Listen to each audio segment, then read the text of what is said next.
ایک دن ایک آدمی جس کا نام نعمان تھا ایک مشہور عالم دین کے پاس آیا۔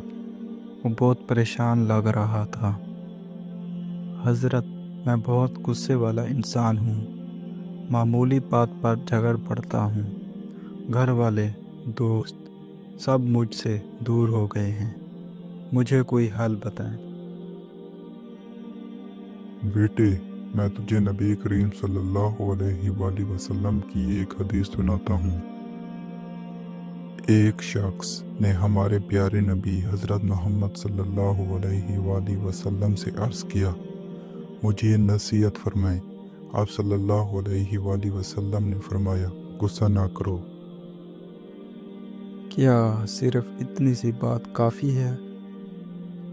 ہاں، اگر تم صرف اس ایک نصیحت پر عمل کر لو تو تمہاری زندگی بدل سکتی ہے۔ غصہ شیطان کا ہتھیار ہے۔ جب تم غصے کو قابو میں کر لیتے ہو تو دراصل تم شیطان کو شکست دے دیتے ہو۔ نعمان نے اس دن کے بعد سے خود پر قابو پانے کی کوشش شروع کی۔